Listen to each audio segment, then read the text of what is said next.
Il-kap tal-Partit Nazzjonalista Alex Borg għalli gvern ġdid nazzjonalista jiddepożita 1,000 euro fis-sena għal perjodu ta' 5 snin direttament f'kont ta' pensjoni privata għal kull persuna taħt il-35 sena li tiddeċidi tagħmel skema ta' pensjoni privata.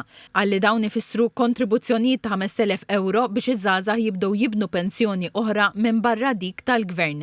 F'diskors matul attività politika f'Ħal Balzan, Dr. Borg qal li l-Partit Nazzjonalista jagħti spinta liż-żgħażagħ fil-bidu tal-karriera jgħin li żgħażagħ jibnu sigurtà finanzjarja fit-tul u l-Partit Nazzjonalista fil-Gvern jagħti sem reali liż-żgħażagħ fit-tmexxija tal-pajjiż.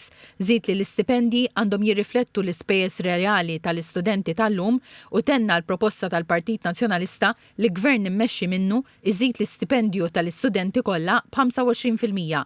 Dr. Borg qal li gvern ġdid nazzjonalista jagħti eżenzjoni sħiħa mit-taxxa fuq id-dħul għal 5 snin wara xulxin fuq id-dħul sa massimu ta' 5,000 euro fis-sena li żgħażagħ Maltin u Għawċin li jitlu fid-dinja tax-xogħol bħala impjegati jew self-employed. Spjega li l-5 snin jistgħu jibdew fi kwalunkwe punt fl-ewwel 10 snin tal-ħajja tax-xogħol għalli bekk iż-żgħażagħ jistgħu jużaw dan il-benefiċċju meta verament ikollhom bżonnu. Il-Kap Nazzjonalista qal li Gvern Nazzjonalista se jagħti nifs ġdid liż-żgħażagħ bi pjan konkret li jolqod direttament lil ħajja tagħhom b'inqas taxxa fil-bidu tal-karriera, stipendji aħjar, inċentivi biex jixtru l-ewwel dar u inċentivi għal pensjoni privata minn kmieni. Tem jgħid li din hi politika maż-żgħażagħ u għaż-żgħażagħ. Wieħed li taħt Gvern Nazzjonalista iż-żgħażagħ ma jinstamawx biss waqt xi konsultazzjoni iżda jkunu parti minn strutturi permanenti biex jinfluwenzaw u jagħtu sehmhom fil-politika pubblika.